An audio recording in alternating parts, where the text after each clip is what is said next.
Ross Chastain used the wall all the way around this racetrack. Logano has been the class of the field. Check out the big brain on Brad. Yeah, I need to change my underwear.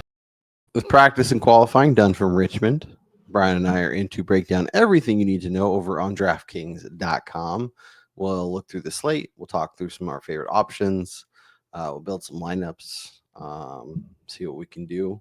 We'll also look at the updated outright odds as those have changed and shifted and moved. So Brian Twining, Friday night. This will be our routine for at least this week and next week with Saturday races. We have Richmond tomorrow. So today, if you're watching this podcast, how the hell are you? I'm great. Do I know exactly what's going to happen on Saturday night compared to today's daytime in the middle of a heat wave practice? Absolutely effing not. That being said, I think there are some interesting people starting up front, some big names starting in the back that were quite surprising. And then a practice session that, although there were guys on different strategies, there were some definite eye openers. My question to you, you don't have to tell us if there is or who it is, if there is. Yes. Yes. Do we have a sporty driver? We sure do. It's the gift that keeps on giving all year long. So, all right. Well, should we just dive into DraftKings and start talking through some of these names? Let's rip it. Dennis Hamlin. Oh wait, while you're here, click that like button. Click subscribe. Join us. We are 2 races left to get to 1,500 subs. If we do, I'll be giving away $100 prize. I guess I don't know, whatever you want. So. We'll be doing that. We're here twice a week for those new to the podcast. Dennis Hamlin gonna dog walk the field? ? Answer point. Christopher Bell, Kyle Larson, William Byron, Ryan Blaney, Chase Elliott.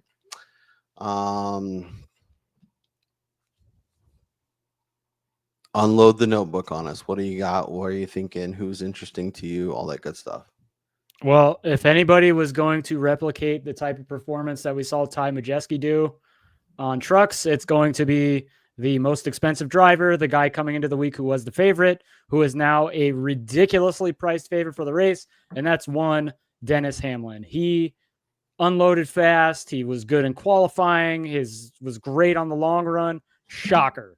And we had massive fall off during practice, which I'm still skeptical we're going to see with the race firing off a good 3 to 4 hours later than when practice actually happened. Yeah.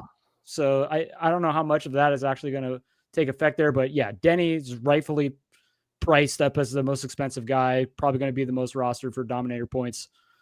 That said, I said this earlier in the week. You played him on the outright card. I added him. We'll see the number, which to me is a massive mistake. Ryan effing Blaney had the best late run practice times today. Does it matter? Will we get there? Will we run enough laps for it to happen? Will the fall off be the same without the heat? The thing that can be said about Blaney here at Richmond is he sucks. A lot of people have been saying this is one of his worst tracks. Yes, I agree with that. However, 2025 is completely different from everything we've seen in the past from this 12 team. And if we've realized anything about them is that on the long run, they've been the best car all season. And Blaney showed that in practice. I just hope we don't see minimally. It's going to help. I just hope we don't see Iowa where, yes, he's the best car. Yes, he's running well. Yes, he's making moves, but he's still third, fourth. Maybe we look at other markets. Passing will happen here. Okay. Yeah. Do you trust Larson, who is popping in the practice model over on Win the Race, which, by the way, Win the Race, jump in for the rest of the season. The Discord is going off. $30 a month gets you access to all the tools, the Discord, the simulator, all that good stuff. But Brian, I guess, do you trust Larson? And then what about Bell and Byron? Because those are two guys that, in terms of odds, were really short. They're obviously not that far back, but they're far enough back where you could talk yourself into them as maybe a second dominator with so many laps at Richmond. Guys that have winning upside, I guess. Talk to me about Larson and then the other two guys. Well, first of all, William Byron was a non-factor in practice. Not that there are like factors in practice, but Byron didn't catch my attention one bit during practice today. Bell had some decent times late in the run, which is kind of to be expected from him. I mean, short tracks are kind of his thing, but he hasn't been as fast in this track type this year than we saw last year. So, I'm a little skeptical there with him. He was clearly a peg down from what Denny Hamlin was. So I don't know if he's going to contend for a win there. And Kyle Larson, I know he's got a good track record here, and he had a good practice, but with him being in the first group, he was bested by another guy who's cheaper, starting way further up though. But he was maybe the third or fourth best guy really late. And with him starting with the Squirrels and maybe us having tires, Larson is the type of guy that will get too aggressive too quickly and wind up putting himself in a bad situation and wrecking and then sniping the fastest lap while he's 50 laps down late in the race, but screwing you in DFS. So it might be a good week to lean on our boy YRB, even with the 10 spot difference, save the $300 and probably save some potential ownership. Although I don't know, it's hard to see. 100%. Ryan Blaney is going to be the top guy in the newsletter for me. He's my favorite play. He's my favorite post practice outright play right now. He's everything. Let's talk through the rest. What's up with Keselowski? It's because his wife's pregnant. Oh, they should put a P in there. Logano, Briscoe, Keselowski, or like a little like woman with like a baby bump, like Avatar. Yeah. Christopher Buescher, 4 names. Logano's in the back. Briscoe 19th, Keselowski 6th, Buescher 12th. RFK tends to show up here. Do you trust either of them on it from a DraftKings perspective, or those are more bets? And then what about Logano? Is he someone who we're pairing with YRB and building from there? So Logano is in a tricky situation here because the data that he gave us was absolutely crap in practice. Yeah. Now, I suspect he might have had a tire going down, or they underinflated or something of that nature when he fired off, because he was really slow. He said he couldn't turn the car, and then it wound up actually failing on him late in the run, which is why he wrecked. And then they went out for qualifying and tried to run a qualifying lap while the car was creating a new divot in the tire. So he's going to be down a set of tires essentially when we get this race going. But I'm not taking too much away from his practice with me having the tinfoil hat on and thinking there was actually an issue, considering this is probably his best track, and he's been elite here throughout his career. So with him starting 38th, I think some people might look at the practice data and maybe avoid him because he is starting in the back, and there is a danger of him getting lapped early on. But with him starting back there, I think he could create a good enough buffer early enough to where he can avoid being lapped, or if he does, he's like the first guy a lap down, and then he gets the free pass. Yeah. And I trust him to do enough on pit road where we're talking all of a sudden at the end of stage 1, he's like 13th.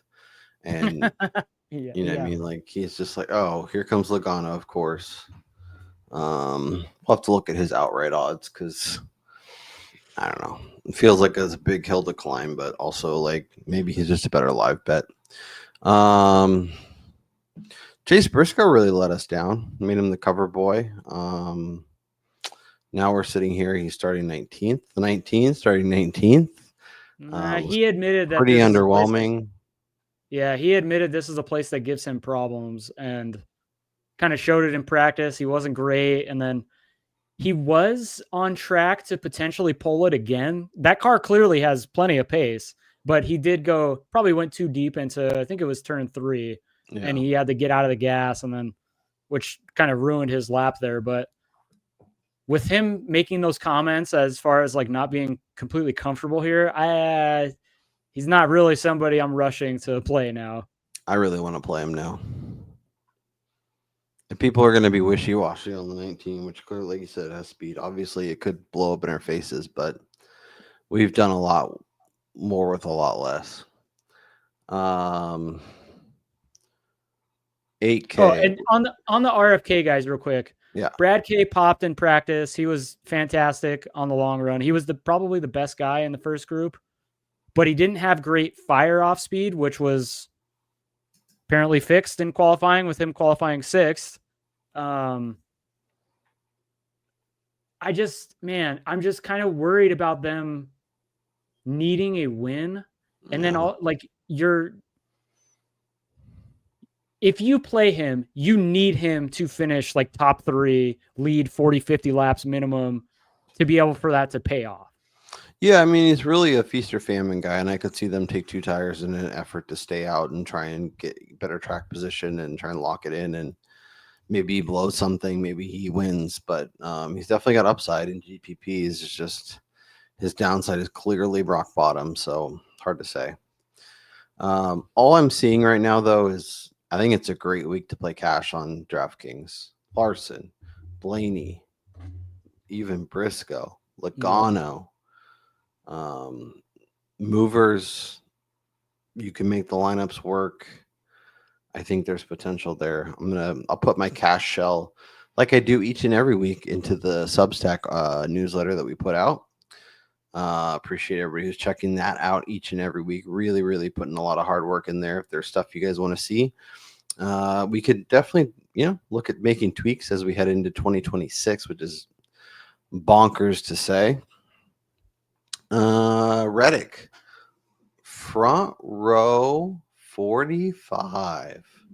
Kyle Busch, Ross Chastain, and Josh Berry round out the 8K range. Are you buying what Tyler Reddick is selling? No, he will not sell me any more snake oil.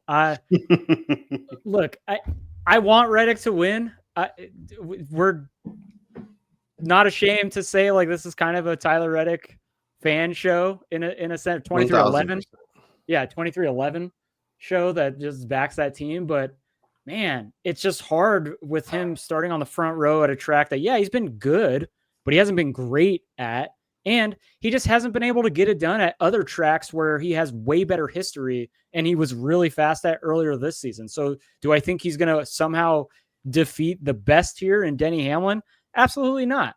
So I have a hard time playing him starting from the front row, despite him being only 8,700. Yeah, I think that's fair. Kyle Busch and Ross Chastain, are they interesting movers and cash? 100%. Okay. Yeah, I feel like it's a great week to get involved. There's so many easy names, and if you want to get aggressive at the top, you can find movers down here. If you want to go with like a Reddick, or we'll talk Ryan Preece here in a minute. You could go up. So one thing that I do, I've said this before, when I watch practice, I'm watching individual lap times, and then I go back and I review like lap averages and all that stuff. But I'm more so looking at the fall off gaps in between the lap averages, not necessarily the speeds, because a lot of guys will fire off slower or faster. Chastain didn't fire off great. No shocker that he qualified where he did. He sucks at qualifying, and this has been the same thing all season. However, in Group 2, I was writing down the lap times for their 50th lap on the track, which was probably their 30th lap because of Logano's caution. Ross Chastain had the second best lap 50 among Chase Elliott, Denny Hamlin, Bubba Wallace, and Ryan Blaney. Wow. Ryan Blaney was at a .327. And Chastain was at a .360, while those other guys were all 0.4 or worse. Okay. So I do think that Chastain is a guy who could surprise come Saturday night with some long run pace that others may actually overlook because of his practice averages on the NASCAR side or however you're looking at it. Yeah, no, I think that makes sense, and I think that's a good shout. Joshua Berry, short, flat guy, good place. He for was him. really good late too. He was another one. And this is what I meant when we opened up is that you saw guys fire off extremely fast, and then obviously settle a little bit later in the run. Whereas guys like Barry and Chastain, even, they didn't fire off as well, but their late lap times were as good, if not better, than the guys early in the run.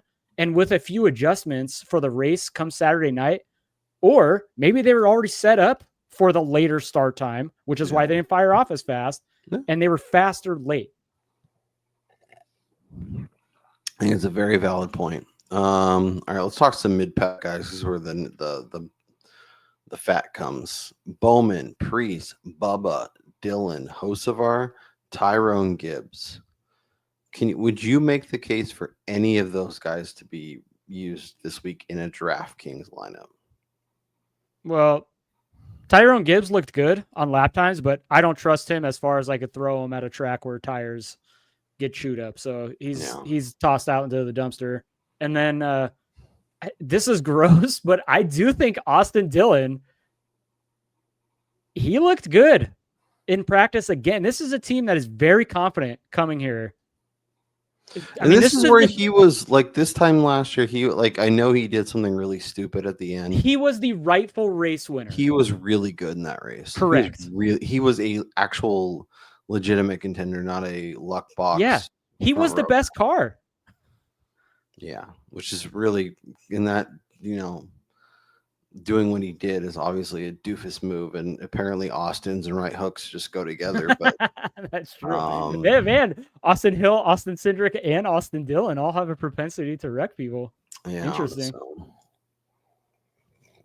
But yeah, I do like 83. Bubba Wallace is kind of a guy I see who's just going to kind of be there. I still like his auxiliary markets when we look at like betting stuff, but I feel like if you go the Dillon route, you can legitimately build like a chalktastic voyage. Oh yeah, throw in Dillon and call it a day. Like that's the leverage you need. All right, let's keep it pushing. Speaking of right hooks and dudes named Austin Cindric, Corey Heim, Daniel Suarez. Is Corey LaJoie the backup driver for Keselowski? Is that why he's in here? Yeah, he is. Yeah, he's the on-call guy. He must be. Interesting that they still have him listed under Spire when. Yeah. Eric Jones, John Hunter, McDowell, the Dinger. Interesting to see some of the road course guys popping.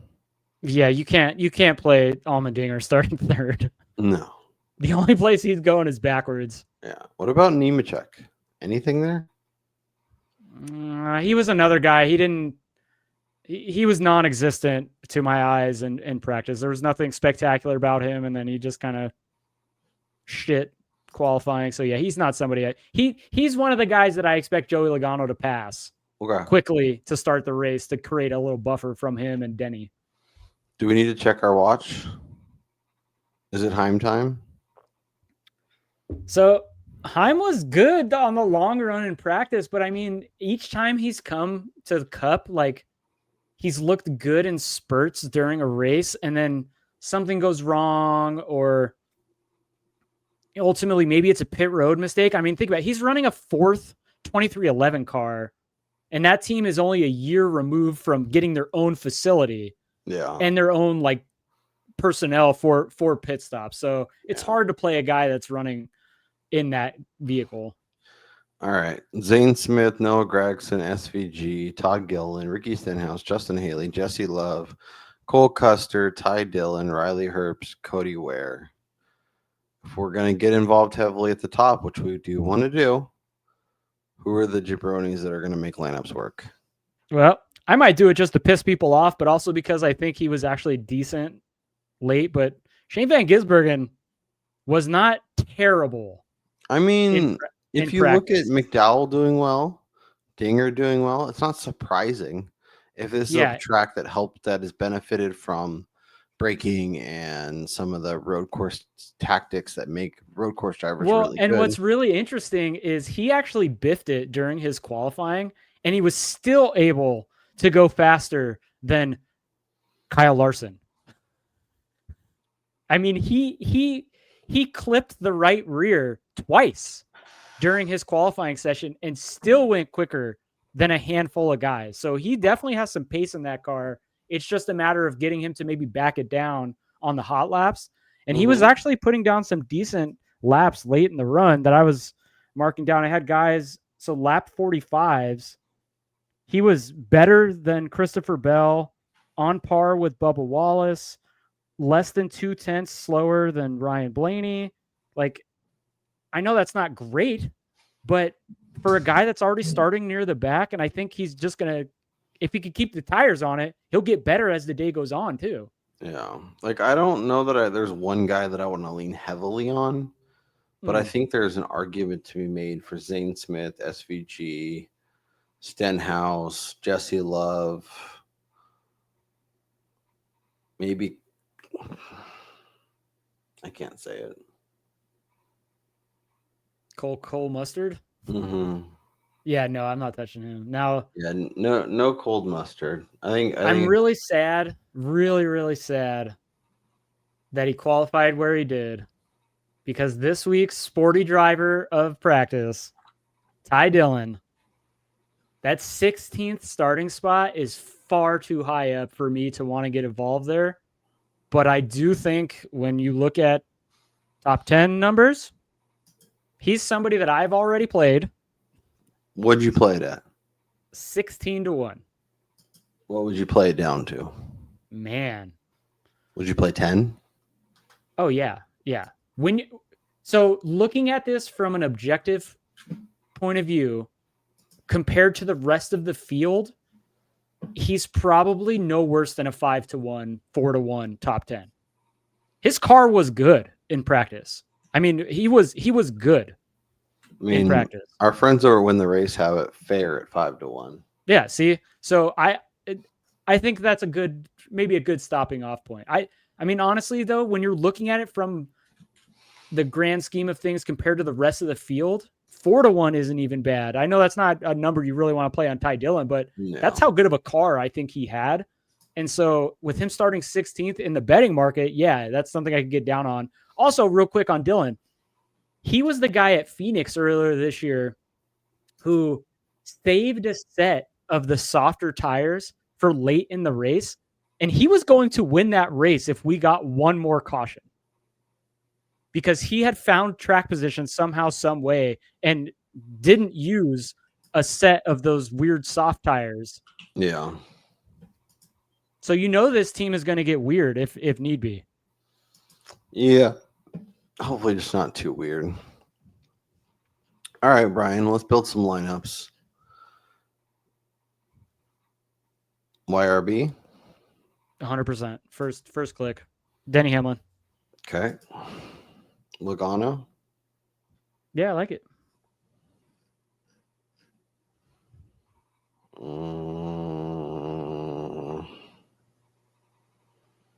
SV Jesus?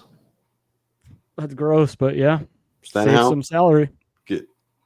Gilly Gang? No, I don't like Gilliland.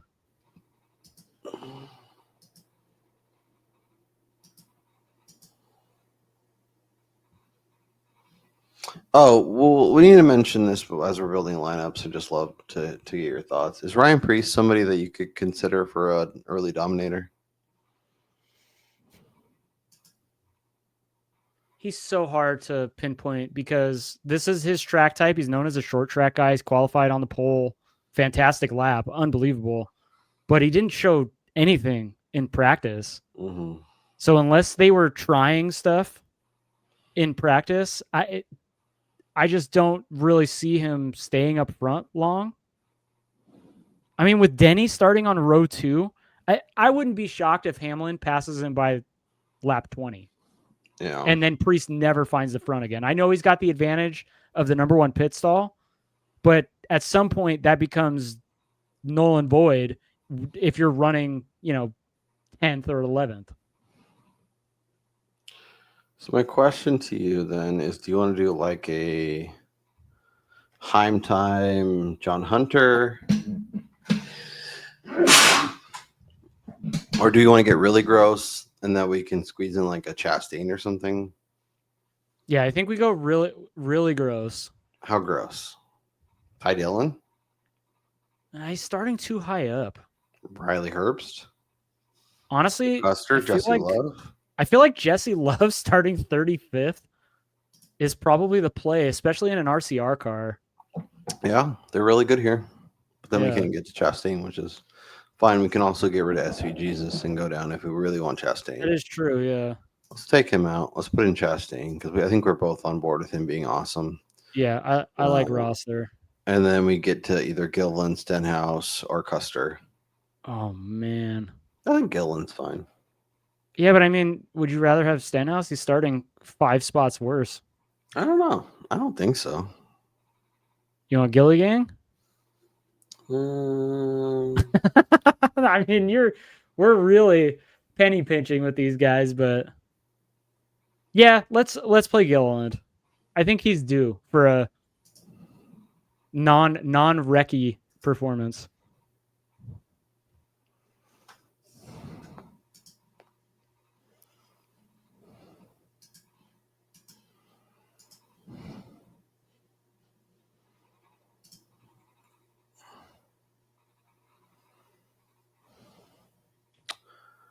Ooh, yuck.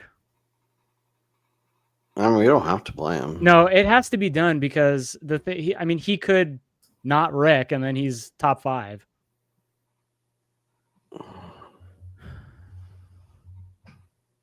Kyle Busch, Austin Dillon. Man, I want to play. It's just hard to get the Dillon with him starting 11th, but I mean, if you want to get really gross, we can play Larson and Gibbs. Well, that's what I was looking at. And yeah, you talk about like wreck city here.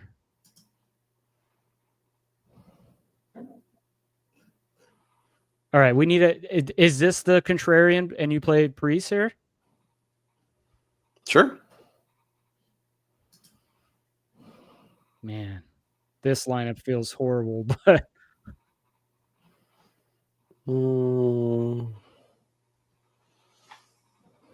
All right, what about Suarez? He's a tricky driver who is going to get off. I want to play Suarez, but I want to play him with Chastain. So we'll put those two in the next lineup. Okay. I think. Is this the Shane lineup? This could be Shane. Is it Shane or Zane? Let's see what it gets us to. This could that be. gets us to Chastain. Yeah. I mean, if we want to get really crazy, you could put Josh Berry in here. It just feels unnecessary. With Priest, I think we want to be more chalky. Yeah, we can't have 3 lineups with Ross Chastain, though. Yeah, I mean, I guess that's fair. That. Then I think the move is to do this. Good call. And then I guess Stenhouse. They'll do Stenhouse on this one, yeah. Okay. Yeah. Ugh. Exactly. All right, and then that one, and then this one is we start 1, 2, and 3. We can do Blaney Elliott, Blaney Keselowski. We can do Reddick. Did we not do Hamlin in the last one? We didn't do Hamlin, so we should probably do Hamlin here. We did that instead. I would play Hamlin and Blaney again. I want it to if it was me. Okay, well, so if we do Blaney, that gets us to let's see. So it's Blaney and like Barry, which honestly I don't hate in this line. I was just gonna say I do not hate that at all. Or it's something like Briscoe it would be, and Logano. Instead of Blaney, who would it be? It would be if we could do like Briscoe and oh man, I don't trust Briscoe. or Joey after Logs. practice. Yeah, no, I think it's Barry Yeah, it's got to be. and Blaney. From what I saw, the two best cars are Denny Hamlin and Ryan Blaney. But Okay. this Yeah. lineup actually feels really good, Yeah. which definitely means that they're all going to get taken out. We can go to Shane. We can go from Shane to Zane if we want. Yeah, I think that's the only pivot I would even consider, but we can just leave Shane in. You good? Yeah. Okay. Yeah, I like Three I like that. lineups. We did it. We'll see how it goes. We clearly have some favorites this week, but that's okay. I think they make sense. I think they're good targets. Let's shift over. Let's talk some outrights. And as you mentioned, Dennis Hamlin plus 250. That's ridiculous on an oval, man. Yeah. With that being said, Bell at 550, Keselowski at 6, Elliott at 6. Anyone inside 10-1 that's even tickling your fancy. No. Okay. We should review the card real quick, though. Oh, that's a great call. Yes. Chase Briscoe, 16-1. Dunzo. Yeah, those Chris are dead. Bell, top 3, plus 135. It's probably fine. I don't think he's going to win, but I think he'll be right there. And then Ryan Blaney, 14-1. You had Briscoe at 16, Bubba at 35, Reddick over Keselowski, and Bubba to top 10 at plus 160, which is prime. Ryan Blaney is 16-1. William Byron is 17-1. Chase Briscoe is 20-1. Obviously, shop it. Kyle Busch is also 20-1. Do you like anything from 12 to 20? Ryan Blaney, 16-1. That's been added. I am in disbelief that his number got longer after practice. Apparently, the sports books are expecting no passing because Blaney, like I said, from what I saw in practice, and I've been known to be wrong a lot, but Blaney had maybe the second best car to Denny Hamlin. I know Hamlin, who knows? He could have been dogging it a little bit because he's so good here, but Blaney was awesome on the long run. And I know his track history tells you otherwise, but this car is different in 2025 from 2024. We went into, what was it, Darlington, saying like, oh, he's not good here. He finished 5th. Like, he was awesome. I know it was a road course last week at Watkins Glen. He sucked there in the past. Dude qualified on the pole and finished inside the top 7 or 5, whatever it was. Bubba and Blaney have been the two that have really out-dueled their they're like completely debunking their past history. Yes. That's a great word, debunking. Yeah, and that's why for me, like with Blaney, we said this earlier in the year, and I've lived by this year. I've thrown everything pre-2025 that we know about Blaney out the window, and looked at tracks that historically have been bad with him as completely fresh slates. And I want to see how he unloads. I want to see how he qualifies. And just looking at ignoring the past with him, he should not be 16-1. He should be in that 10, maybe 8 range. That's what I actually expected. I thought he was going to reopen at 8. So when you see double that, you're like running. Oh, 100%. Yeah, I smashed that. Like, I like him in the auxiliary markets too. Like, he opened up at 4-1, I think it was, the top 5 on Bet365. Like, what? Yeah, that feels good. That feels real good. 450. Yeah, it's down to 350 now. So clearly other people. Yeah. He's 450 to top 3 on Rivers. Oh, yeah. Shopping around to see what is actually open at the point. FanDuel's not. Does DraftKings have stuff? No. Of course DraftKings wouldn't have anything. What are you talking about? The official one of the sponsors of NASCAR like have odds at friggin' 12:10 in the morning, the night before a race. Like, come on. Yeah, that's What are we crazy. expecting? Nonsense. All It's right. not like practice and qualifying happened 8 hours ago. Is Kyle Larson in play from an outright perspective?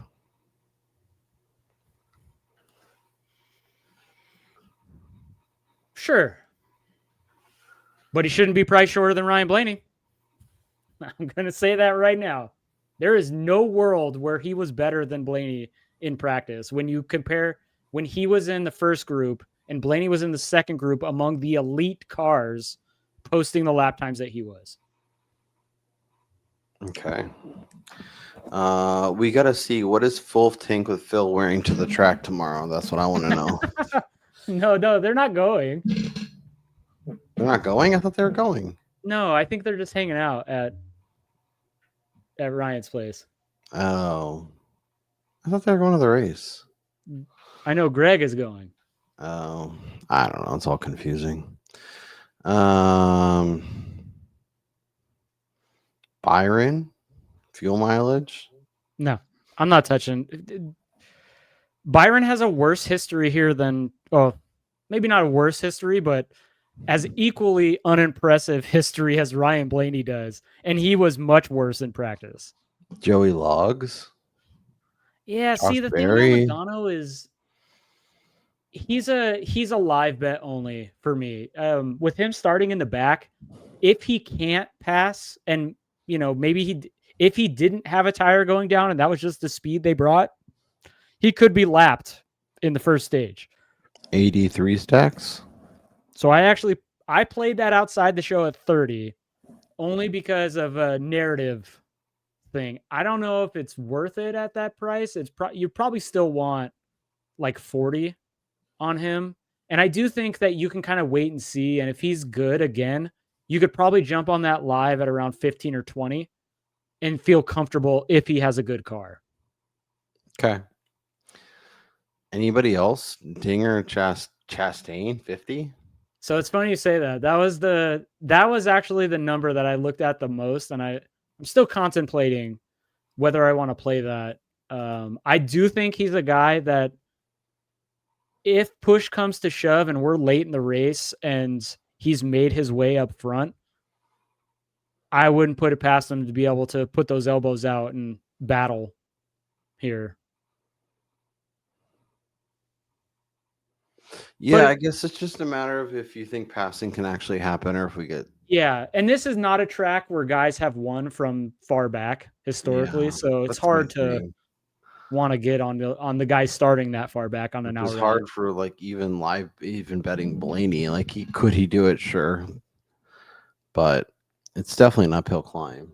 I mean, okay, just looking at the Gen 7 era, only one of the 6 winners started beyond the 13th. Yeah. Here.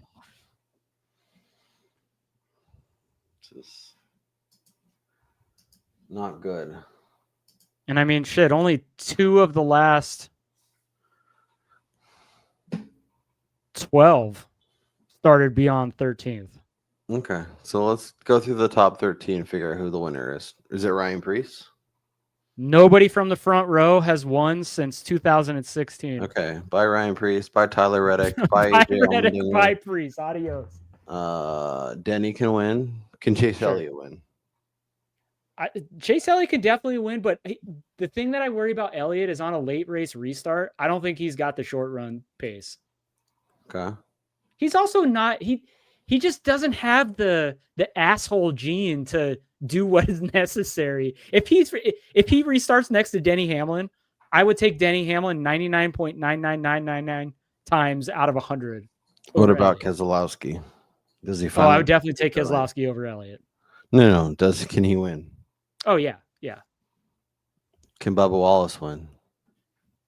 Sure, he won Indy. Why can't he win here? Can Christopher Bell win?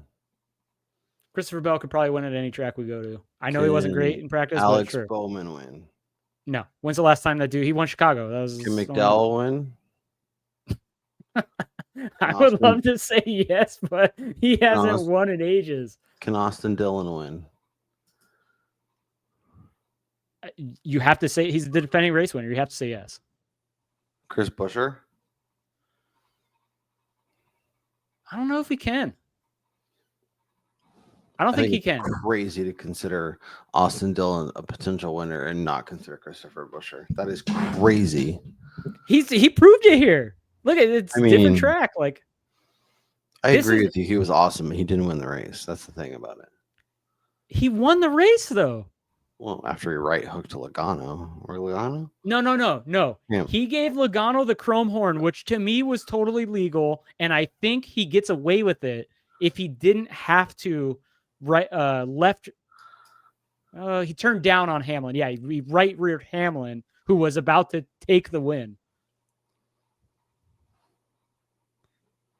Yeah, Austin Cindric. So it sounds like it's going to be Toyota and or GGR winning it, which is...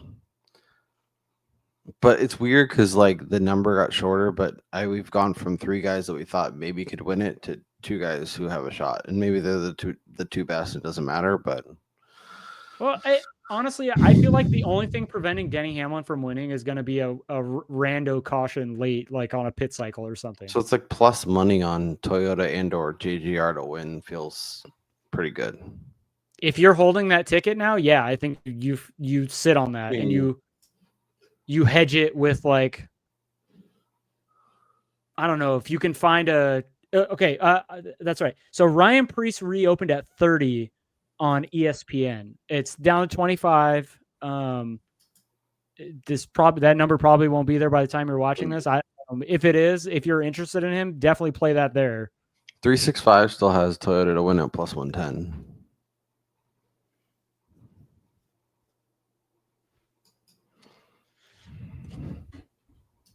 Yeah, I feel like that's still decent.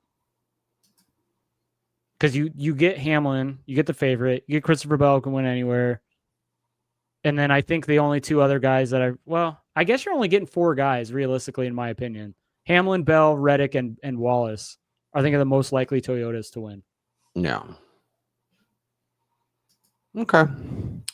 Well, it is the night before a race, so our newsletter will be up and posted when you guys are watching this. Go to aoppodcast.substack.com. Once again, aoppodcast.substack.com to get it to your feed every day, or every race day, rather. But you can go check it out and see if it's something that's interesting to you. Completely free. Doesn't cost you a damn dime. Click subscribe and like this video on the way out. Brian Twining, as we kind of wrap up shop here, is there a name or 2 that beyond Ryan Blaney that you're looking to get exposure to on the card, that as we do our thing late into the night and early into the morning, you're like, I need to get this guy on my card. I'm not sure how, but I'm going to do it. Well, there are some interesting top 10 numbers on a couple of guys I talked about during the DFS segment. Okay. One being Ty Dillon. Okay. Like I said, I would play that anywhere from 5 or longer, which currently it's 16-1, 365, or bet United States, one of the offshores available to us out here in Cali. But yeah, definitely shop that. FanDuel has yet to open up their props, and they're notorious for reopening their placements at the same price before practice. So keep an eye on that if you haven't, or check that before you play anything. Yeah. All right, Brian Twining. We'll get to work. We'll get the people all the content. Thanks for watching. Thanks for hanging out. I know football is coming, so we appreciate everybody who's staying with us through the end of the season. Make sure you smash that subscribe button. Get us to 1,500 subs so we can do the giveaway. That's Brian Twining. I'm Kyle Robert. Enjoy the race. Let's cash some tickets. Win on DraftKings, and go Ryan Blaney. Absolutely, let's go Ryan Blaney.